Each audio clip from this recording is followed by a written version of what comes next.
Good evening, everybody. A beautiful Sunday in America, and what a day it has been. Another bombshell from the FBI with only 2 days remaining before Election Day. FBI Director James Comey delivering another surprise today, abruptly announcing this afternoon that a review of newly discovered Clinton emails, some 650,000 of them, has not changed his conclusion that Hillary Clinton should not face criminal charges. Comey saying in a letter to congressional leaders that the FBI has been working around the clock to review those 650,000 emails found on Anthony Weiner's laptop. And Comey went on to say this, quote, "Based on our review, we have not changed our conclusions that we expressed in July with respect to Secretary Clinton."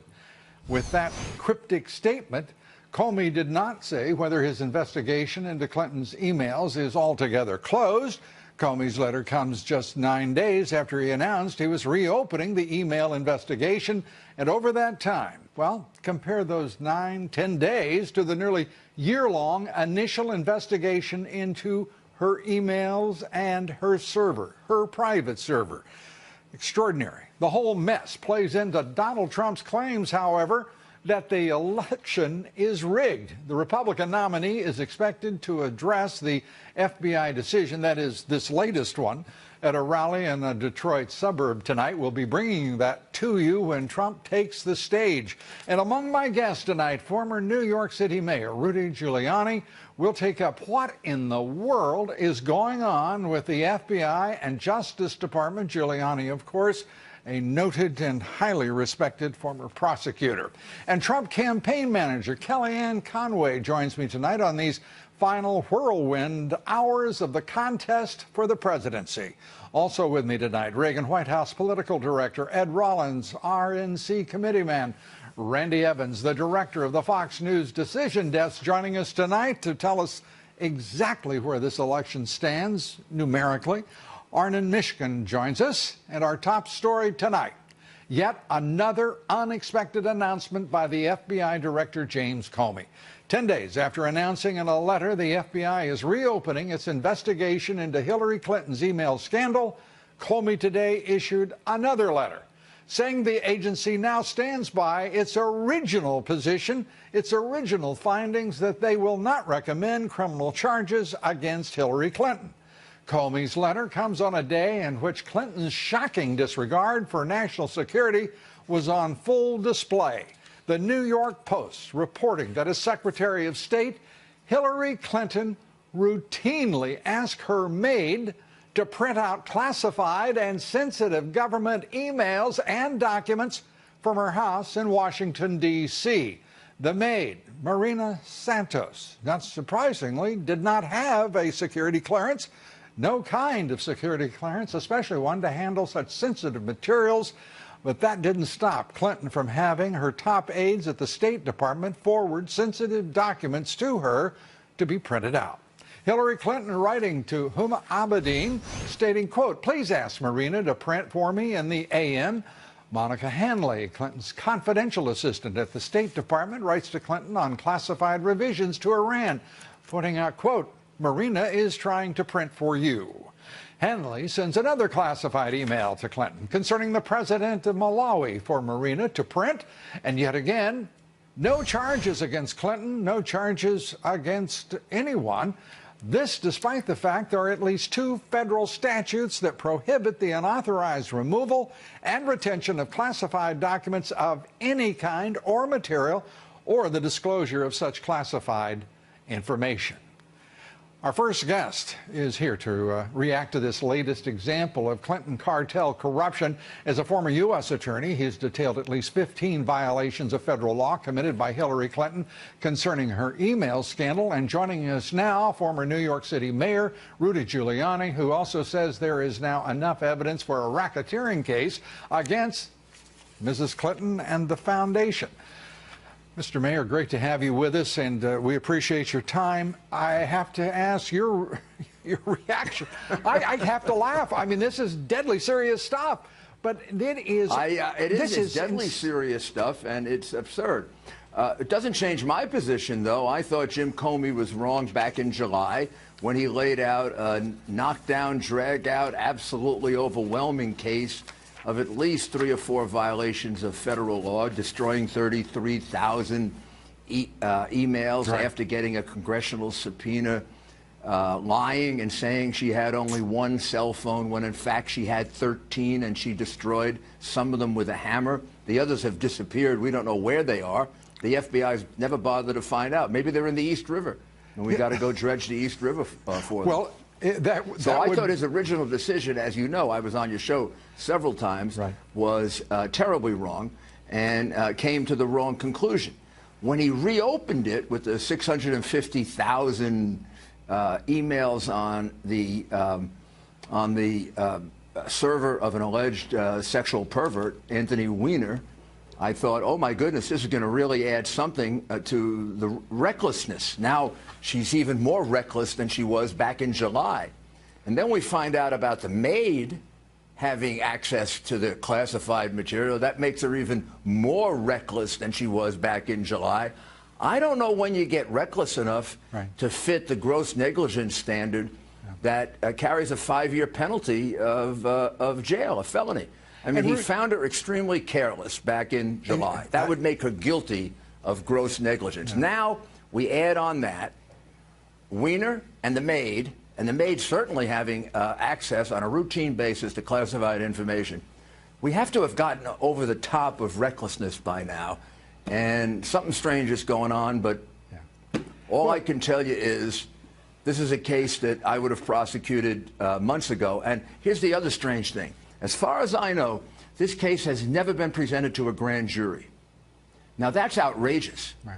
The kind of violations we're talking about here should be presented to a grand jury, as well as the multi-million-dollar fraud that is the Clinton Foundation and the Department of State. Well, they have not dismissed, apparently, their interest in public corruption, although it's hard to believe they would preserve any kind of interest in prosecuting Hillary Clinton if they do not prosecute her for what is contained within this email scandal. By the way, we should add, Rudy, as you know, the maid, Santos, also had full, apparently, according to New York Post reporting, full access to a SCIF. That is sensitive, compartmentalized information, classified, top secret stuff in a room in the Clinton house. Yeah, there's a sailor in jail for 1 year for taking 4 pictures on a submarine because the submarine is considered classified and sending it to his mother. So how do you think he feels when Hillary has revealed secrets of far greater dimension to people who do not have top security clearance? And by having a private server at home, if China, Russia, Iran don't have all those documents, then we have nothing to worry about from them. Then they are completely incompetent at the game of hacking. It is absolutely extraordinary. And where does it leave the Justice Department, which looks utterly compromised because both Clinton, Hillary Clinton, the nominee, former Secretary of State, member of the Obama administration, and President Obama have said clearly, signaled in every way, subtly and absolutely overtly, that they want the Justice Department to back off. And it looks as though they've not only backed off, but they have put up roadblocks and brought a hammer with them, to which apparently James Comey is responding. Well, I mean, the moment Loretta Lynch met Bill Clinton on the tarmac in Arizona, at 120-degree temperature, about 4 days before Hillary's interview, immediately she compromised the case. She said she was going to recuse herself. She hasn't. She's been involved in trying to talk Comey out of sending the original letter. She took the review from Comey and didn't turn it over to one of her deputies. So she kind of recused herself, but she didn't. Highly unethical conduct. The Justice Department seems to have been the roadblock to the FBI getting this information before a grand jury. And we're talking about somebody in the Justice Department who's a close friend of Podesta and gives him inside information, which we also learned on WikiLeaks. So Hillary has really succeeded in corrupting 2 of our most important departments of government, the Justice Department, and she sold the State Department, you know, in cash for uranium for Russia, intervention in the UBS tax case, keeping Erickson off the Iran sanctions list. Those companies altogether gave them about $100 million. They gave Bill about $10 million in speaking fees. And the foundation, none of that. Everything I've just said to you has not been presented to a federal grand jury. That's outrageous. It is outrageous, and it just gets more so. And as you said, and I think the word applies in almost limitless dimension, the absurdity of all of this compounds itself. And I want your conclusion on this, because I'm going to say this to you. I believe, after watching all that's unfolded just today, against the backdrop of all that preceded it on the part of the Justice Department and the FBI, if there's anyone in this country who does not think the system is rigged, as Donald Trump puts it, I can't even imagine what they're thinking. How about you? Well, I don't think there's anyone in this country who doesn't think we have to drain the swamp in Washington, D.C., and that it is truly a swamp. And we need quickly post-Watergate-type reforms of the Justice Department and the State Department, so they start working for the people and they stop being the corrupt entities of Clinton, Inc. With that, former Mayor Rudy Giuliani, thank you very much, Rudy. We appreciate it. Thank you.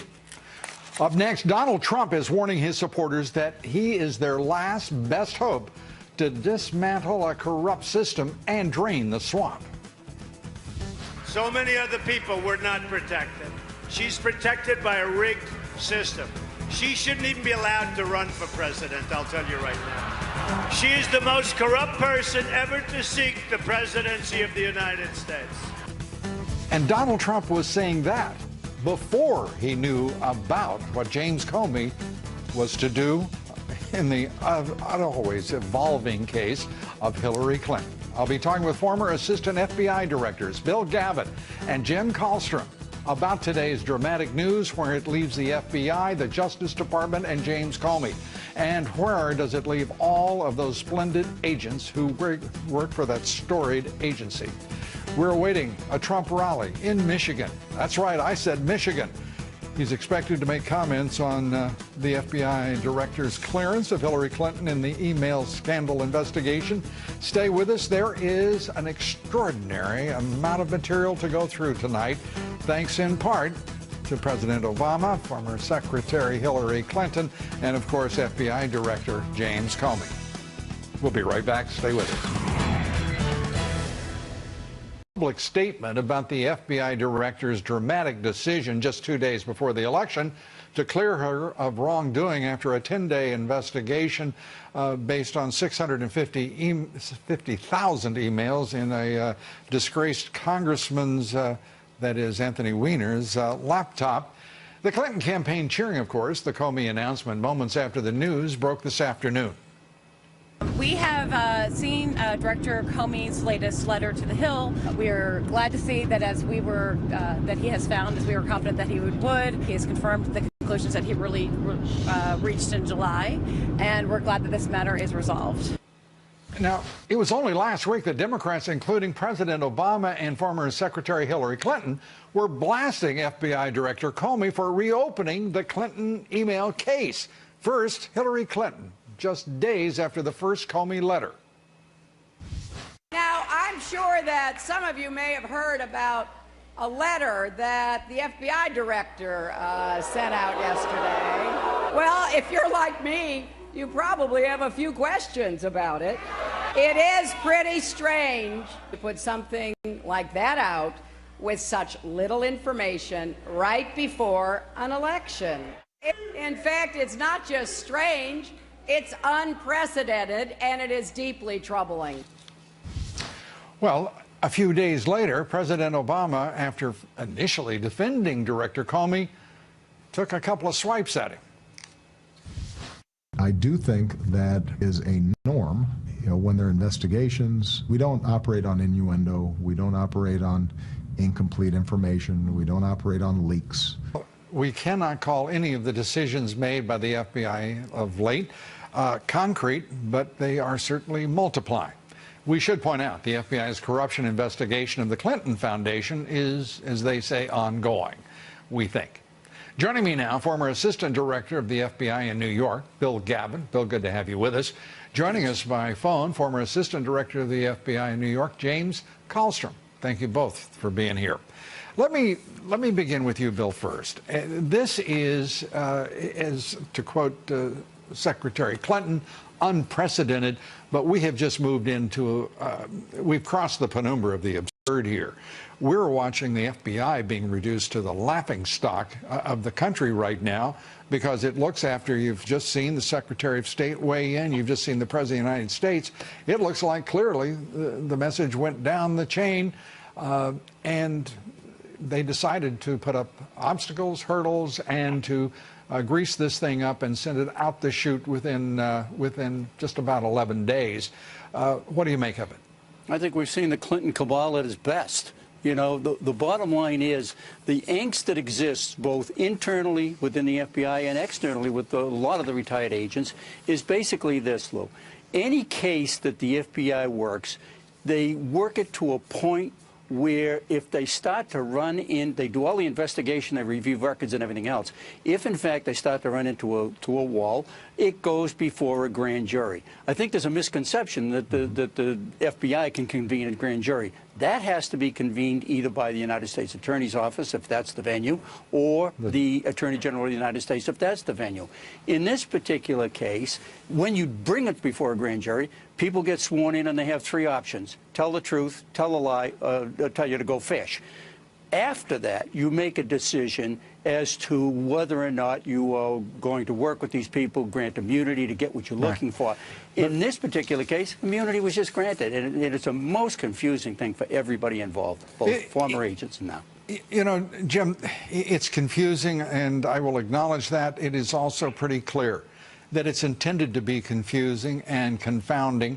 And just as we thought that James Comey was reacting to what we were told was effectively a rebellion on the part of a good number of terrific, brave FBI agents, they've just been slapped down by this redirection on the part of the director of the FBI. We know there's still no grand jury, whether from a U.S. Attorney's Office or from the Attorney General's office, that is the Justice Department.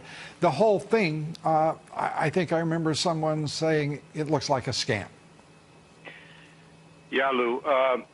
You know, I've been on your show and I've talked about this. Right. You know, it's never really been a serious investigation. You know, I never thought that Hillary Clinton was in any jeopardy. As long as President Obama is the President of the United States, she's never going to be indicted no matter what.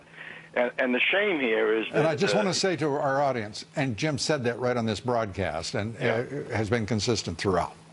Yeah, I mean, an investigation of this magnitude, you know, Jim Comey would have to know at the very beginning that they were not going to approve a grand jury, which means they're not going to have a very successful investigation, they're not going to have subpoena power, not going to have search warrants, etc. So, you know, I think what the FBI director should do at that point is get on the stump and have a press conference and talk about, Madam Attorney General, we need a grand jury to do this investigation. And if you're not going to give us the grand jury, you know, you need to give us an answer. And if they don't, then he needs to consider his options. And his options are not to throw the FBI under the bus with an investigation that's meaningless, quite frankly, although he does lay out all the felonies. They left all these felonies on the table, you know, multi-year felonies. And, you know, he should have thought about resigning or asking the Attorney General to step aside after that outrageous conduct of hers on the tarmac out in Arizona and let somebody else make decisions for the Justice Department. Donald Trump in Sterling Heights, Michigan. That's right, a blue state, a state that is suddenly battleground in the minds of the Trump campaign, certainly, and by the way, the polls backing them up, tied up in the most recent polling. And joining us now, we're going to go back to Donald Trump, particularly if he takes up further the Comey, the FBI director's decision to revert back to the July 5th decision not to further investigate the email scandal of Hillary Clinton. Joining us now, Trump campaign manager Kellyanne Conway. Kellyanne, great to have you with us. Your boss is putting on quite a show in Michigan, all across the country. I mean, I cannot believe the stamina of the man, and you're going to keep it going tomorrow as well. Give us a sense of your reaction to the on its face, preposterous decision-making of the FBI and the Justice Department, saying, you know, never mind, 650,000 emails, we're going back to July. Well, I watched the Democrats twist themselves like pretzels, Lou, to go out of their way to compliment Jim Comey this Sunday. Last Sunday, he was the most awful person in the world, according to the Hillary Clinton's campaign. And they were complaining, crying foul last week, including went all the way up to the President of the United States, saying the director should not be interfering in the election. So do they think that he's interfering in the election 2 days before the election and making this claim? But look, if he's going to go back to July, let's play the tape. Let's go back to July. What did Jim Comey tell us in July? He told us that Hillary Clinton was reckless and careless. He told us that she compromised national security by putting on a private email. He told us that she lied about how many devices she was using. It was not one, it was multiple devices. And he said all of this under oath in front of a congressional committee chaired by Trey Gowdy. So if we're going to stick with July, July's not a pretty picture for Hillary Clinton. I have to commend, you and I don't think much of the federal government's efficiency, really have to just applaud the efficiency of the FBI here, Lou. They read 650,000 emails in 9 days. Wow, that's like 1 per second if you're going 24/7. You know, it is, talking just now with Jim Kallstrom and Bill Gavin, former assistant directors of the FBI, you can tell they're gut sick for their agency, their storied agency, for the great men and women of the FBI. But the leadership has lost its mind. And I hope I'm speaking figuratively rather than literally. But James Comey, what he has done here is such a disservice to law enforcement, to prosecutors, and to truth and the American people, that I personally think it only validates what your candidate has been saying from the outset. Yes. The system is rigged. And if this, if this isn't a boost to the Trump fortunes, I can't imagine what it would take. Well, and I think many in the media are reading it exactly the wrong way, the opposite way. They're saying, see, she's exonerated, no charges, she's not a criminal. There have been decades of self-dealing and personal enrichment by Bill and Hillary Clinton, and the people know it, and that didn't change today. If anything, they were reminded. Different set of rules for you and me and General Cartwright and the guy in the submarine, Sosie in the submarine, and a different set of rules for Hillary Clinton, Bill Clinton. We find out today Chelsea Clinton using allegedly using Clinton Foundation money to pay for her wedding. You know what, Bill? You know what, Lou? We don't really care. We do not care, Lou, because we are out there bringing the message directly to the people. We posted the Minnesota event, and within 18 hours of posting it, we had 22,000 RSVPs for an airport hangar that holds 4,500. People abandoned their cars a mile down the road just to walk to the event. Well, there is something brewing out there, and they will be there to vote on Tuesday. Yeah, I want to get to that in just a moment, but I will say, and all of us listening in this broadcast all over the country, our audience is obviously national in scope. We're watching those folks in Sterling Heights. They are with Donald Trump every second, with every syllable that he's speaking. I mean, you talked about a crowd, and he's not even supposed to be in Michigan. I know. In contesting that state, and it looks like he has them in the palm of his hand. And guess who else is not supposed to be in that state? Barack Obama, Bill Clinton, Hillary Clinton. But they're all in that state. They're following our lead. We re-scrambled the map. We have 6 different routes to 270 now. And one or two may just include Michigan. But the message in Michigan about illegal immigration and fairness to the American worker and renegotiating trade deals and just stimulating economic growth and jobs, frankly, the America First message plays very well in parts of Michigan, very well in parts of Pennsylvania. And so we feel competitive in these states. You going to win? We're going to win, Lou. We're going to win, and it's going to be a great night. I hope we'll see you there. I changed the name from Election Night Party to Victory Party. I like that. I like that. It's got a ring. Yes, I'll be there. It has a nice ring. I'll be there because of the... Super. I was waiting for a name change. Kellyanne, thanks so much as always. Good luck. We appreciate it. Kellyanne Conway. Be sure to vote in our poll tonight. The question is, does today's decision by FBI Director James Comey to clear Hillary Clinton on the issue of her emails prove A, she followed the rules and the law, or B, the leaders of the Justice Department and the FBI are crooked? Which was proved to you today? Cast your vote on Twitter at Lou Dobbs. We'd like to hear from you. Follow me on Twitter at Lou Dobbs. Like me on Facebook. Follow me on Instagram at Lou Dobbs Tonight. Up next, Donald Trump says it's now up to the American people to deliver justice at the ballot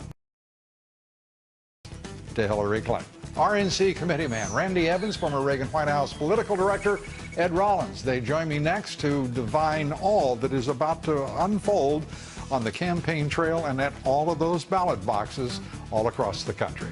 Stay with us. Senior advisor for the Newt Gingrich presidential campaign in 2012, Randy Evans. Randy, good to have you here. Great America PAC strategist, former Reagan White House political director, Fox News contributor. He only led 9 presidential campaigns. We think he's got a pretty good insight into what's going on right now. Ed Rollins, good to have you here, Ed. Thank you. Thank you.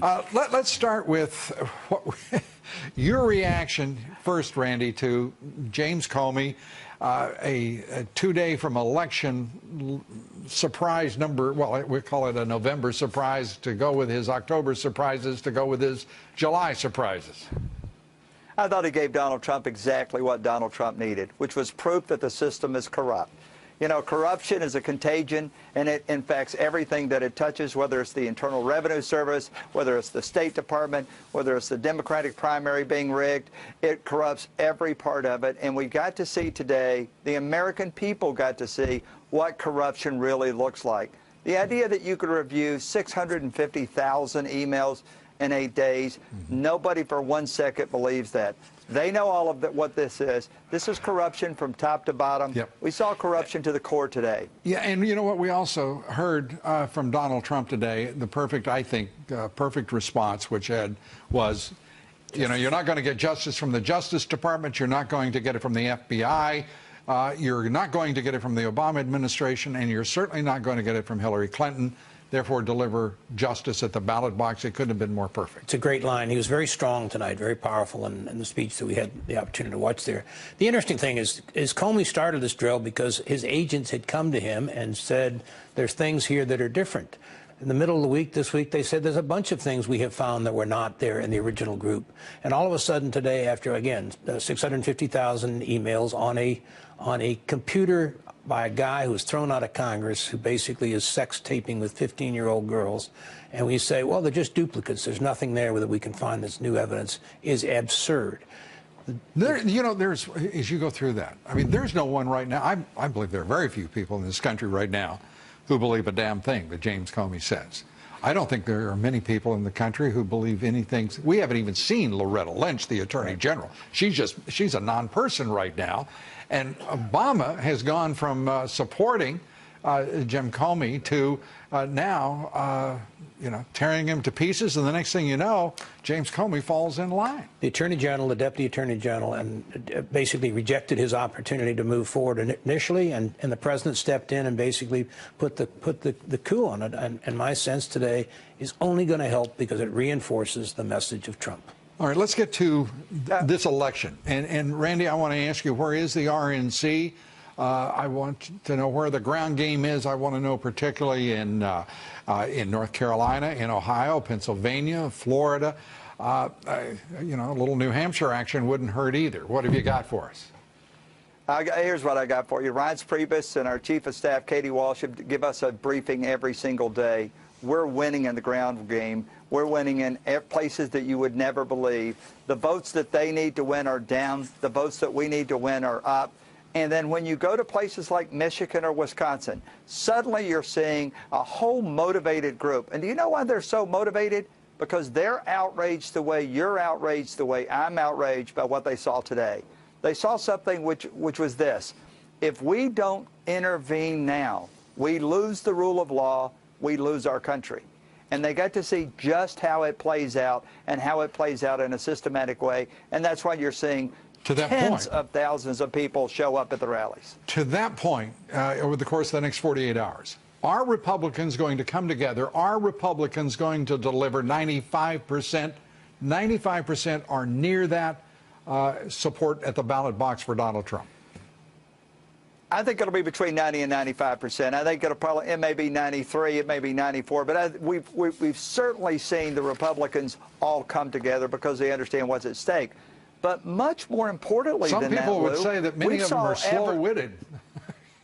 Yeah, this is true, but we've seen independents come around to the idea of what's actually at stake, and that's why I say James Comey today actually did Donald Trump the biggest favor he could.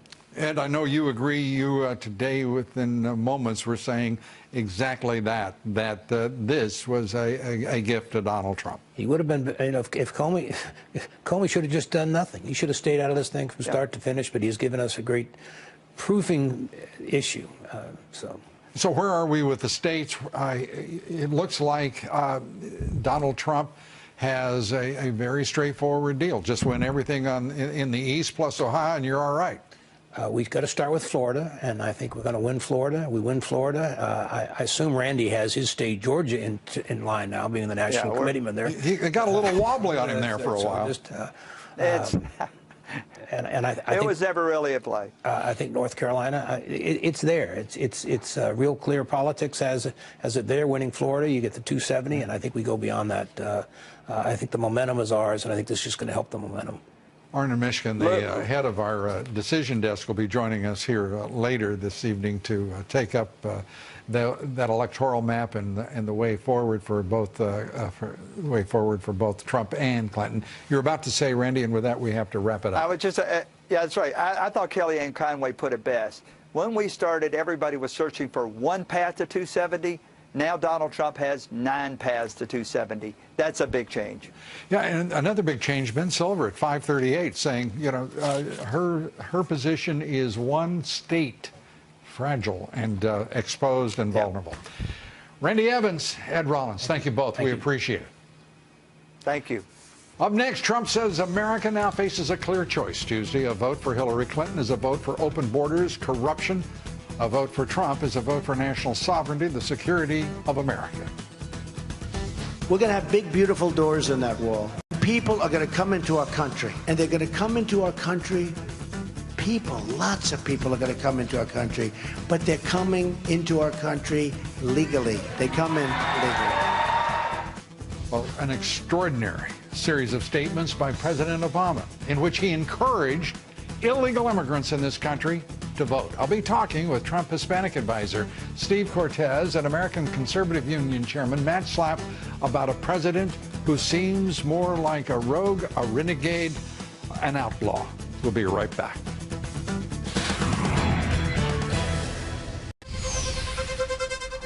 Joining us now, Chairman of the American Conservative Union, Matt Slapp, and Steve Cortez, member of Trump's National Hispanic Advisory Council, Wall Street strategist. Great to have you with us. I've just got to ask, will Trump make an equal bid as President Obama, encourage them to vote, encourage no repercussions, and invite them into the country, into our electoral system? Lou, we will do no such thing, and in fact, we're going to do quite the opposite. And by the way, as an Hispanic, as the son of an immigrant, I think it's incredibly insulting to Hispanics. It's incredibly insulting to all legal immigrants, people who go through the onerous, often time-consuming, expensive process to become a legal citizen of the United States. And by the way, we love immigrants. Donald Trump is also the son of an immigrant. By the way, you may notice the rest of us love immigrants because we invite over 1 million immigrants into the country every year legally. We accept almost 1 million illegally into this country. Matt, where is the Republican response to such an outrage by the President of the United States? We get so timid and we get so worried that people will say that we're not open-minded to people of other races that oftentimes we're quiet. And Lou, I think one of the best things about this presidential campaign is Donald Trump has made it very clear to stand up for our borders, to stand up to laws, does not make somebody a hater. It makes them a lover of the law and a lover of the legal process, which helps our country. And by the way, Hispanics have the same exact interest as every other American citizen. And by the way, African Americans do as well. But they have been treated so shoddily by Democrats in inner cities and in major cities, particularly across this country. The time for history to turn another page is now, if ever there has been such a time, particularly for minorities in this country. And Lou, I'm so glad you bring that point up, because I think when it comes to Hispanic voters, when it comes to politics, what do we really care the most about? It's the economy. It's number 1, 2, and 3, I think, on our priority list. Hispanics, and by the way, most people, if you haven't already made it in this economy, if you don't own a lot of real estate and stocks, this has been a really tough economy for you. But only for 20 years. Only for 20 years. Most people our household net worth in this country has been static for So 20 the years. strivers, Worse, the wage low earners, income and minority households. Right. The wage earners and the strivers and most Hispanics, most people of color fall into that category, are having a terrible time. Obamacare is killing them on the insurance end. Their incomes aren't rising. And what does the Democratic Party do? It panders. And it continues to call us racist for daring to think that there might be another way, that there might be a better way for Hispanics. Oh, God, when you say better way, I think of Paul Ryan. For crying out loud, don't do that. Right. Don't do that. You know, words matter, Lou, and this is important. They do matter. How about the American way? They said and how about focusing on capitalism, free enterprise, democracy, and getting this thing moving like Donald Trump says he can do? Yes, Matt. There's something else here, which is I agree with Steve that these economic pressures Don't be ganging up on me now. The economic pressures are at the foremost of all of our minds. But there's something more serious here. People like my wife's family who came to America. By the way, they came to America because they wanted to be Americans. They came as immigrants, but because they wanted to be Americans here legally. And they fled regimes that were centralized, authoritarian. And they didn't see any economic hope or human rights, basic human rights in these countries. And they came to America. And the sad thing is many of these immigrants who came to America now see America making the same mistakes.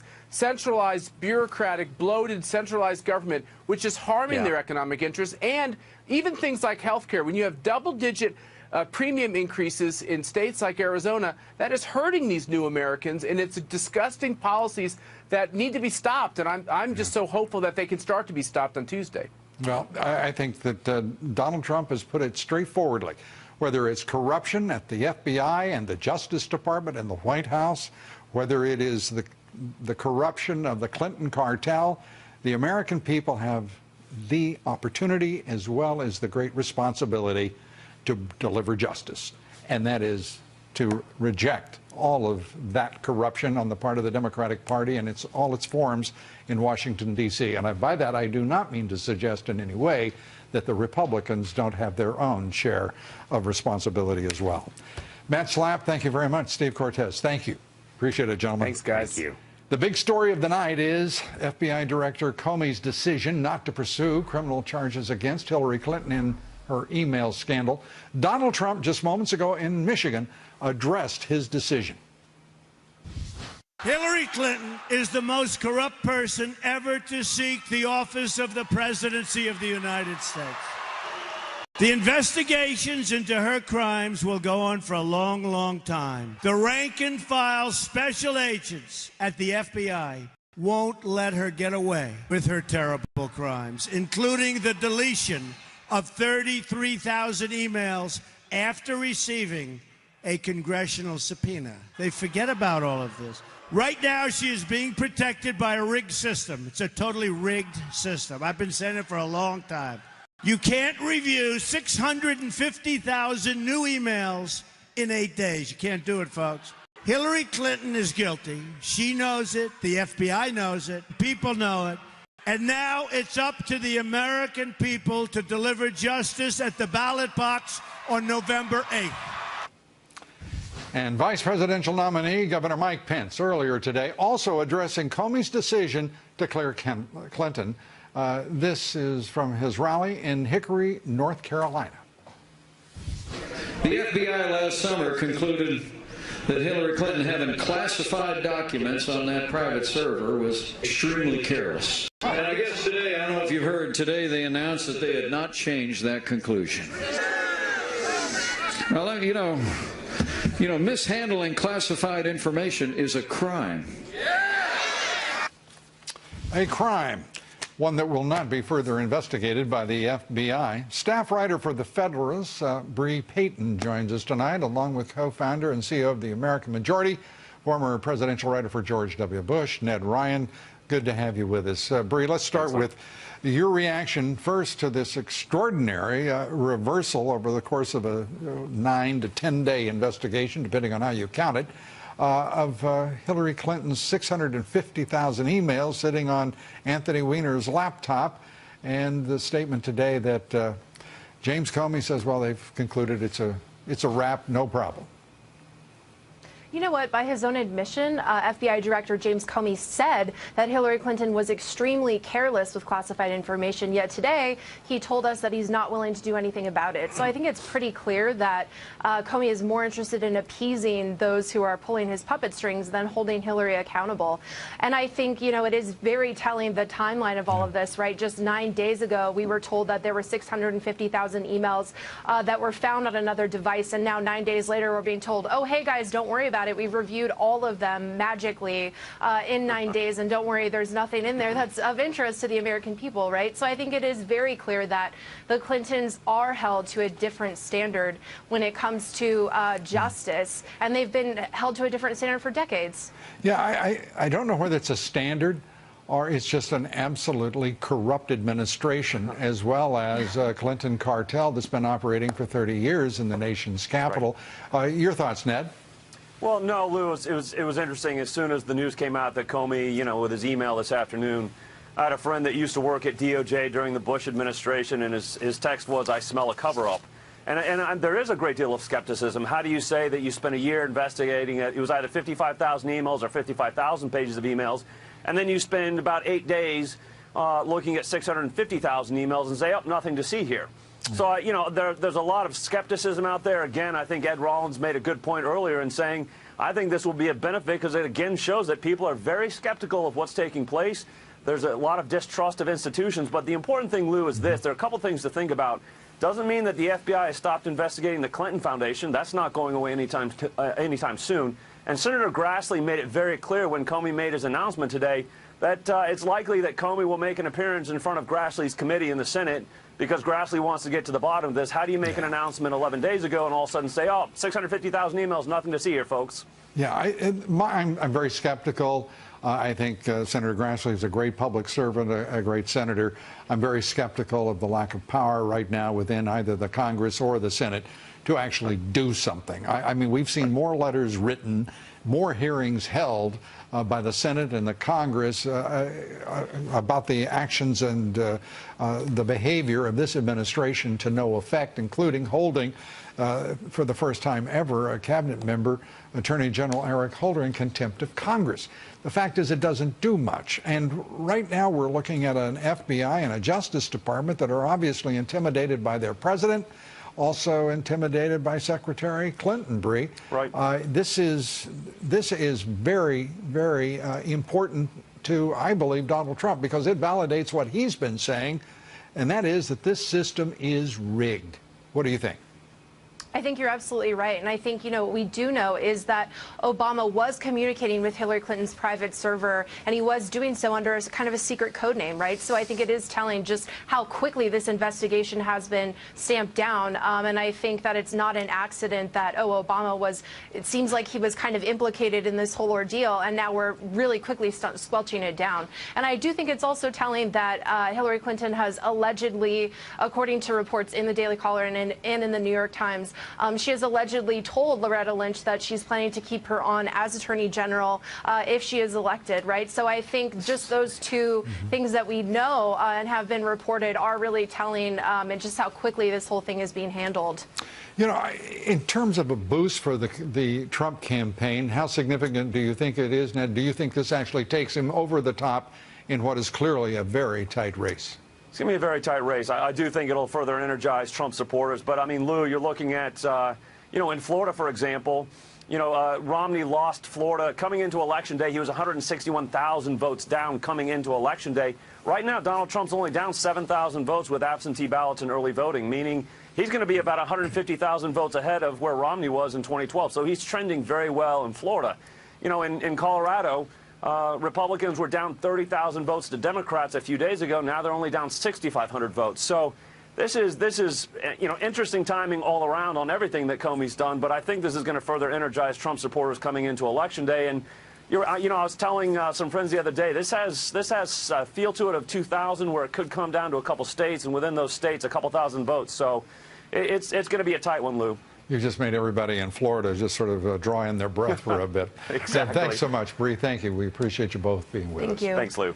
Up next, Donald Trump is relentlessly campaigning across America. 5 states today. Guess what? He'll be in 5 states tomorrow. Have you seen anyone ever in public office or seeking public office even come close to the pace that he is keeping? High energy all the way, and all in the build-up to the election, urging voters to toss out what has become decidedly a corrupt political system. Our country has never been in a situation like it's in right now. Never been. So dishonest.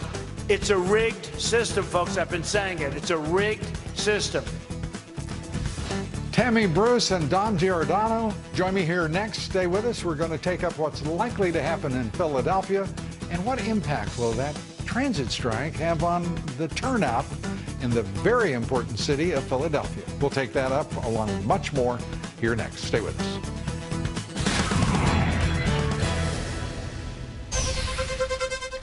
Well, our top story tonight, FBI Director James Comey today announcing the agency has not changed its conclusion on Hillary Clinton. After all, after a 9-day investigation, taking us all the way back to July 6th and the decision not to prosecute Hillary Clinton on her email scandal, at least.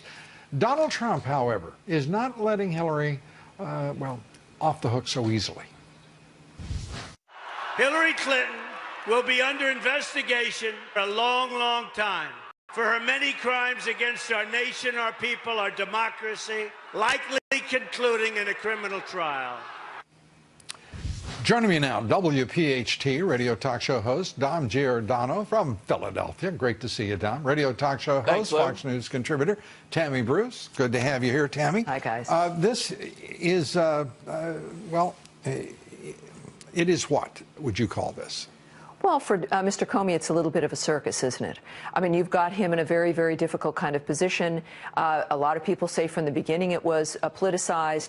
In his first decision-making, people were wondering how he could come to a decision so quickly. He then added a rule about intent, if he was only going to use gross negligence. Is he out of his mind, or is he just simply falling weakly to the ground, being pushed there by his bosses in the Justice Department and the White House? It's a political appointment. The Attorney General is a political appointment.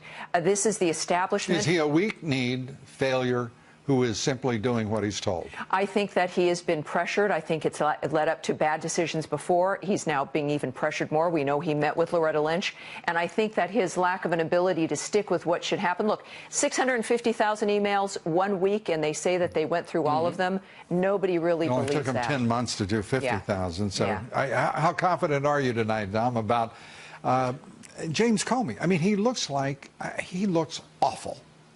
He looks corrupt. He does. He looks weak. Right. I would agree, but I would say this emanates from the top, the Obama administration and the Clintons. You're talking about pressure that's unbelievable, and I know a lot of people that like Comey said he stood up before. What pressured him? Tammy's right, 650,000 emails. I'm sure they could sort of go through them, but in a careful, legal way of something this important, there's no way. They just couldn't do it. You know what Bill Kallstrom, the former assistant director of the FBI in New York, said? He said as long as Obama can be prosecuted as well, I mean, he didn't say it quite this way, right. There's not going to be a prosecution of Hillary Clinton because one and the other are linked. Right. And it's clear that President Obama is quite a different fellow right now under the threat of all of this. And he made it very clear after defending Comey and then attacking him and doing so with not exactly the most subtle means. Right. I would say, Lou, what's happened here is with Comey, there's a lot of people, Giuliani and others that know him that I've had on, you've had on, and they speak very well of him. They can't understand this. But again, the Obama administration from the top is way beyond the law at this point. So even a guy like Comey can be corrupted. And let me just add, I think anybody who is willing to work for the Obama administration, you have to look twice at. Yeah, there is a very strange decision-making process there to be willing to work, especially after that first season, that first dynamic, to work in for the second term. And I think that this is about politics. It's about personal power. The pressure of the media. It's about corruption. It's about corruption. I mean, it is without question. That city is fully corrupted. There are pockets of decency and some correctness. I don't mean to suggest otherwise. But for the most part, that city is now an awful, awful place. And it's got, as Donald Trump says, we've got to drain that particular swamp. You've got your own swamp there in Philadelphia, though, Dom. And it's a fascinating swamp. The transit union, 9:30 tomorrow morning, going to federal court, the city and the transit union to compel them to return to work. What is the likelihood? Because they do, like the rest of the country, have an election Tuesday. Well, Lou, I've seen a Brinks truck back up to the union headquarters today in Philadelphia. You know the city, and I think Tammy does, but for viewers, it is the last big labor city. They're getting exactly what they do. The people in power, the mayor and others, Lou, in Philadelphia, it's the last big union town. It's a thugocracy. This is one of the worst unions. Here to encapsulate it, the SEPTA union, in the last contract spat, they wanted 30 Viagra pills a month for each SEPTA worker. They ended up getting 10. This is the type of circus that's going on here. And there was chaos last week, Lou. So, traffic is not, and each day it gets worse. I think they'll have to. Well, this could have big implications for the national election, Dom, as you well know. That's exactly right. What do you think is the likelihood that they're going to be compelled, enjoined to report to work for at least one day to suspend the strike? I think they will do that, but I don't know how that works because, Lou, before union heads have gone to jail in Philadelphia, they'd be willing to go to jail, I think, over this. This is 900,000 people whose transportation will be affected. And, of course, the irony is if the inner-city individuals and urban area individuals who'd be voting for Hillary can't get there to vote, they're going to get a better nominee in Donald Trump who's going to change their city for the better. And let me say, if we're going to give pharmaceuticals to anyone, maybe we should send some low T patches to Washington, D.C. Well, just an idea. There's one thing that I never like to see, and that is, stupidity should always be low energy. We don't need to in any way encourage them or, in fact, energize them. Tammy Bruce, Don Giordano, good to have you with us. Thank you, Lou. Thanks very much. Thank you, Don. Thank you, Tammy. And be sure to vote in our poll tonight. Does today's decision by Director Comey to clear Hillary Clinton on the issue of her emails prove A, that she followed the rules and the law after all, or B, the leaders of the Justice Department and the FBI are crooked? We'd like to hear from you. Cast your vote on Twitter at Lou Dobbs. Follow me on Twitter at Lou Dobbs. Like me on Facebook. Follow me on Instagram at Lou Dobbs Tonight. And Donald Trump says Hillary Clinton will continue the failed policies of President Obama. Hillary Clinton is 4 more years of Obama, which is ISIS, which is all of these other things, high taxes. Just think about what we can accomplish in the first 100 days of a Trump administration. Can Trump translate Hillary's failures into a win Tuesday? Are the polls going his way, or will we put up with more corruption? Arnon Mishkin, the director of the Fox News Decision Desk, joins me here next to give us a sense of where this race is and where it is headed. Stay with us. I'll be right back.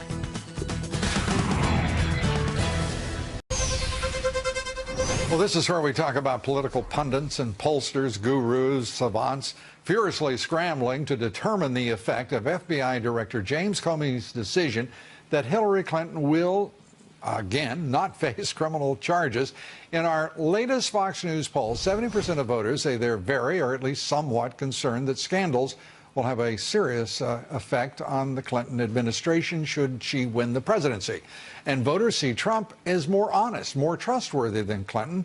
Clinton had a record low, 30% last week. It went up, however, a whole point in the most recent polling. Joining me now, the director of the Fox News Decision Desk, managing director of Mishkin Associates, Arnon Mishkin. Good to have you here. Thank you for having me, Lou. This is getting to be, without question, it was already the most fascinating in my election in my lifetime, as far as I'm concerned.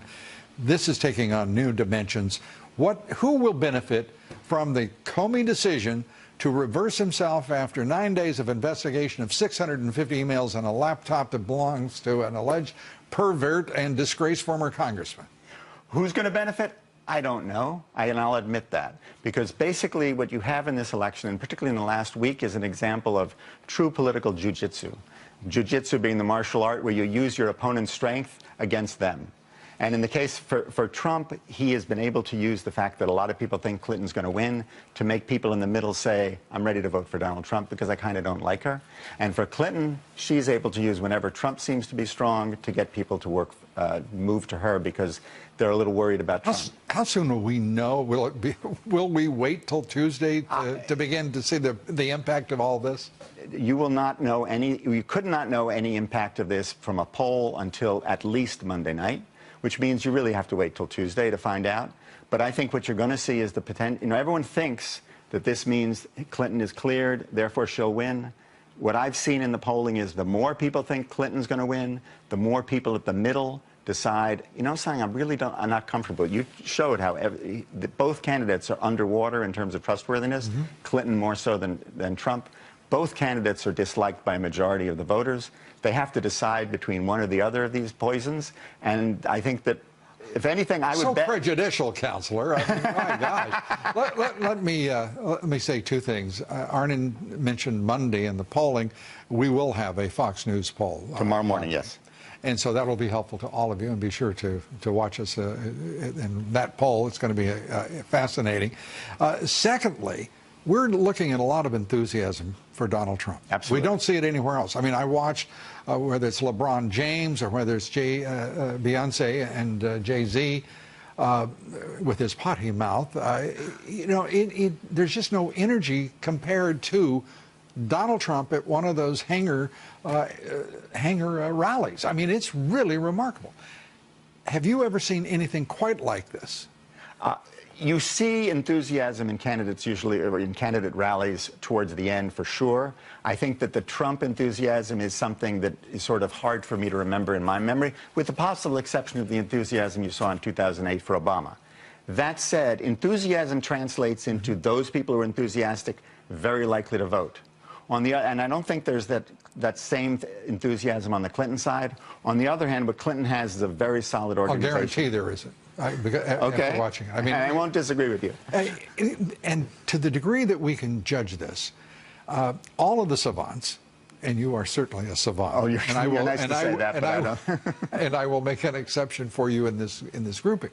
But from the very beginning, everybody has been wrong as hell about Donald Trump. And I would include myself in that. Well, I think that's gracious of you, but we're hearing from other savants that they think they've got this thing figured out. And you have a modesty that's uncommon, which speaks, I think, as well to your intellect as your character. This is a different time, and I really sense something different. But is there any way in the world to quantify enthusiasm right now at this point with about, 48 hours to go? I don't know if there's a way to quantify enthusiasm, but when I see the enthusiasm on Trump, amongst Trump supporters, it does make me question whether or not the Clinton organization will be able to get the 1 or 2 points that an organization is usually able to get to put them over the top. And that's the real question, that whether or not Clinton's organization will overcome Trump's enthusiasm or vice versa. And that's what we'll know Tuesday night. I want to put up the Fox electoral map, if we may, and since we've got you here, to ask you to give us a sense of how you think this is going to play out. We are looking at numbers here that I don't think are particularly frightening or disturbing for either side. Nate Silver, for example, he's saying that Hillary Clinton is at 270 in his judgment, but is one state away from losing the presidency. You're a little more, you come down a little more confidently on her side. Well, we right now in our map have Clinton at about 283. But that's also one state away from losing the presidency. It's not any state away from losing the presidency, but it's one state away. If Trump can get all those yellow sort of truly toss-up states, then all he needs to do is basically take 14 electoral college votes away from Hillary Clinton, and he winds up as president. Now, of those yellow states, I think all of them are doable with the possible exception of Nevada. I think there's very clear that the organization in Nevada has been very effective for Clinton based on what we've seen. never bet against the Democratic organization in Nevada. Or a rattlesnake like Harry Reid. As you might say, yes. And then the other thing is, can she get one of those sort of lean Clinton states? And the ones there that I think are important to sort of think about are states like North Carolina, Philadelphia, Pennsylvania, and the states he was in this week in Michigan, Wisconsin, and now Minnesota. Let's also, I just want to ask you a quick question. Philadelphia, transit strike, they may, in fact, enjoin and insist that the union go back to work Tuesday, because otherwise a lot of folks are going to be, it's going to be hard for them to get to the polls. What is the likely impact on the state of Pennsylvania as between Trump and Clinton if that transit strike